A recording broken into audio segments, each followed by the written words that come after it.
Benarkah Dewa Hermes adalah Nabi Idris alaihi salam? Al-Quran berkisah.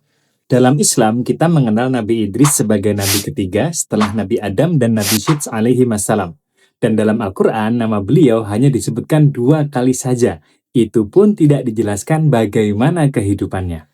Nah, kita bisa menemukan detailnya di kitab Qasasul Anbiya, di mana di situ Ibnu Katsir menjelaskan bahwa Nabi Idris alaihi salam digelari oleh kaumnya dengan Harmasul Haramisah.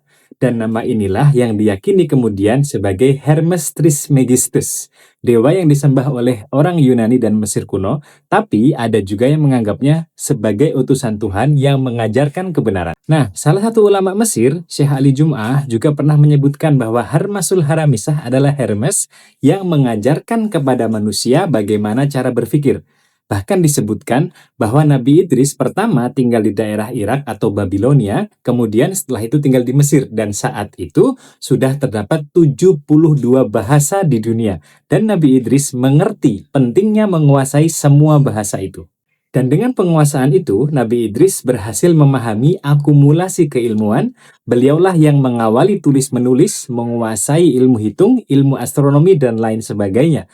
Maka tidak heran nama beliau adalah Idris yang berasal dari kata darasa dalam bahasa Arab yang artinya adalah belajar.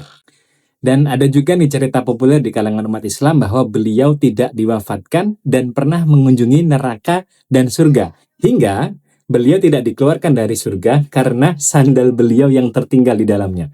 Tapi itu hanya cerita saja ya, untuk sumbernya memang belum diketahui. Sedangkan dalam Al-Quran, beliau disebutkan diangkat ke tempat yang tinggi dan dijelaskan pada hadis Isra dan Mi'raj bahwa beliau bertemu dengan Nabi Muhammad SAW di langit keempat dan dicabut nyawanya di sana. Nah, gimana? Udah makin kenal belum dengan Nabi Idris sekarang? Save dan share video ini dan jangan lupa follow akun Guru Mendang Mending untuk kisah berikutnya dalam Al-Quran berkisah.